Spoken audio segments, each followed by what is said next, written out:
I think it'd be pointless to sort of end cash completely. The use of cash has clearly declined in many aspects of our daily lives. So I'm very struck that in London now, every taxi driver will accept a payment by a credit card and you just tap it on it, make the payment. That's been a transformation. That happens in many aspects, most shops and so on. But I can't see any merit in simply banning the use of cash. Most central banks say we will supply cash on demand. If there's a demand for it, we'll meet it. And let people decide how much they want to use. That is the right thing to do. I think the issue that people have got terribly excited about are sort of combination of cryptocurrencies and central bank digital currencies. Now, cryptocurrencies, I think, are really the same as going down to your local betting shop and betting on horses. There's no point preventing people from doing it, but they should accept the consequences, which is if they lose the bet, their money's gone, and yet it shouldn't expect to be compensated by the rest of us. And if people want to bet on various cryptocurrencies, well, okay, but they can't, in my view, replace any existing currency that's worth the name of it, because they're highly volatile. The prices go up and down like a yo-yo. Well, you don't want the value of the Australian currency, the pound sterling, the euro, the dollar to go up and down like a yo-yo, because the other side of that coin is that the price level is going up and down of goods and services all the time. So it can never do that, in my view. It's a speculative investment, like a bet. And none of us really have any idea what ultimately they'll turn out to what value they'll have. The only value they have is the value you can get from finding the next person to sell it to.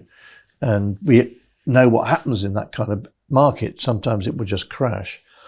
So I don't think the cryptocurrencies will have a major role. They're a sort of maybe a fascinating sideline for people who want to bet. Central bank digital currencies equally, I think, do not have much of a role in most advanced economies, because we have a competitive commercial banking system that offers the benefits of competition, new services, cheaper services, and it's digital. I mean, all my banking transactions I make through my computer. I don't need a central bank digital currency to do that. And it's not even a new currency, because if we were to do it in Britain, it would still be in sterling.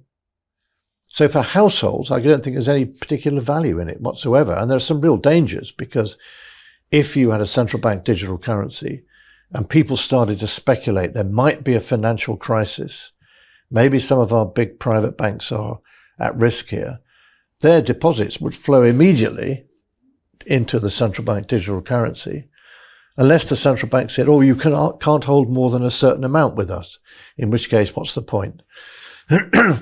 And for a wholesale, for institutions, by banks, for example, we already have a central bank digital currency.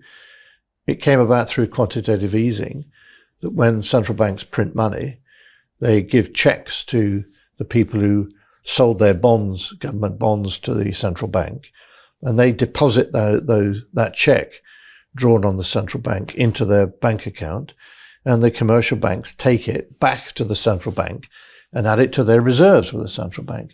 So reserves with the central bank, held by financial institutions, play the role of a central bank digital currency, all of which adds up to the conclusion that the committee of the House of Lords, in which I sat, the Economic Affairs Committee, which wrote a report on central bank digital currencies, and our title of the report was A Solution in Search of a Problem.